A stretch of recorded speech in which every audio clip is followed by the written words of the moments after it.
Hi, it's Annie Painter again with Little Art Dog.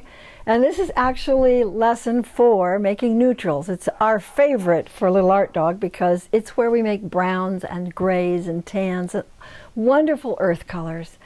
And in fact, at the end of this lesson, I'm going to try to repair a broken leg that got scratched here when Little Art Dog was shipped to this studio in San Diego. So we're going to try to mix the same color as him and paint it there so it doesn't show. At any rate, let me begin by explaining how we make a neutral. Anytime that you find two opposites on the color wheel, let's say you're looking at cyan and orange, completely opposite. Those are called complements, and anytime you mix those two, you get a range of earth colors, browns, and tans. So we might mix cyan, one primary color, and orange. But look, you don't just have orange, do you? If you did lesson number 1 with me, you know how to make orange. So you'd make some orange and mix it in a range, and this is an example of exactly that. In this case, I had mixed myself some orange, and I added a little bit of cyan, just as the same way we did when we mixed oranges, greens, and violets, until we got this range of earth colors. Now, a true neutral really has no evidence. It doesn't show any blue. It wouldn't show any of the orange. But when we refer to neutrals, we are thinking about anything that looks sort of earthy or muted or kind of darker. We could also do it with magenta and green. That's what happened here to make that color that's just about like Little Art Dog. I started with making myself some green and adding little bits of magenta to it until I got this whole beautiful range of earthy neutrals. You could also do it with violet and yellow. So anything opposite on the color wheel. And this little color wheel is a freehand color wheel, the kind of thing a first grader might do. All right, let's begin. But before we do, we have to do the studio rules. Remember to work as an artist works, and this is trickier. This neutral making is tricky. So you have to be patient and do a very careful job, respecting the materials and tools, and keeping a private workspace. That's very important so that you're successful and nobody's in your way. Now for this, I think I will actually show you how I used magenta and green.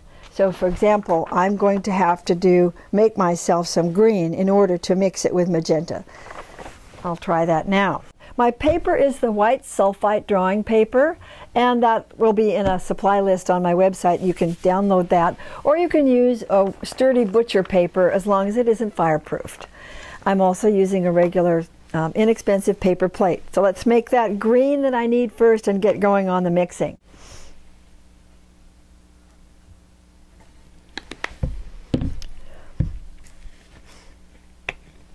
Remember, if you did lesson number 2 with me, mixing greens, you know how strong that cyan is, so you want to be careful. We want to get a regular medium green, so I'm pulling that yellow into the center.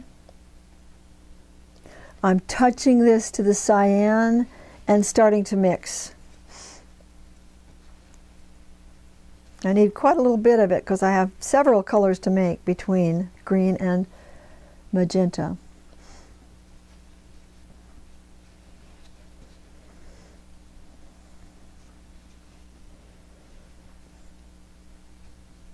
Now that looks pretty good.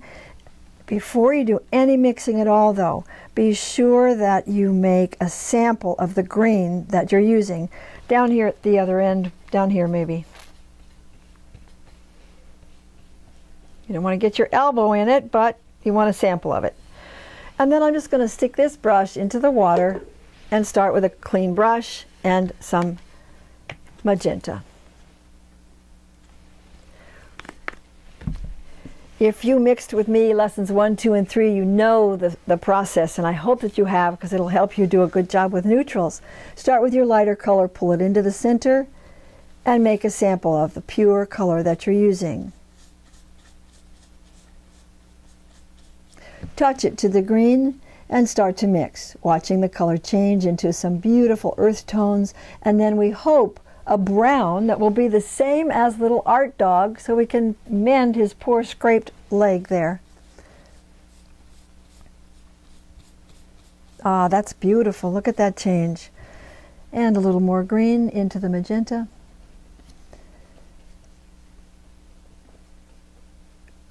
You could play with this. It's so beautiful. There's so many possibilities.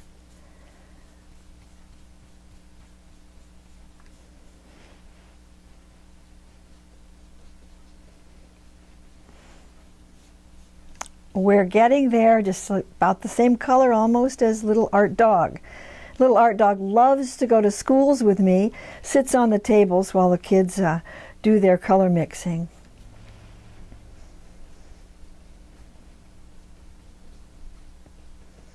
Now, we might be close to his color right now. Yes, let's pause for a minute so I can mend his leg. So here's a real practical application of our brown mixing. Here's this scrape on Little Art Dog's leg, and we're just going to give him a little brush of the color. And he's good to go. And back to our mixing.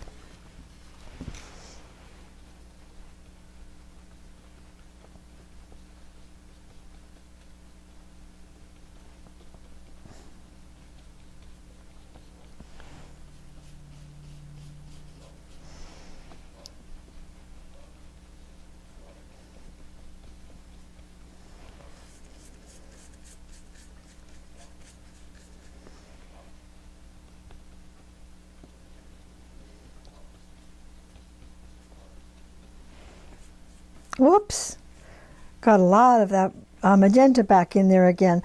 I'll do one more with the green, and you can kind of get the idea that this will jump around, and it really is fun for you to just play with it and see how many different browns and tans and beautiful earth colors you can make with any opposites on the color wheel. We'll stop there. I think you get the idea. Look at that.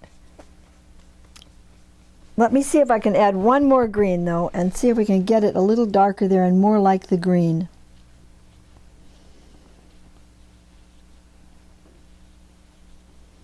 Oh, that's what I was hoping would happen, almost like a gray.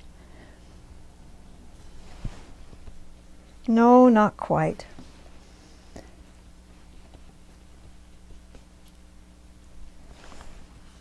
There we go, kind of a green.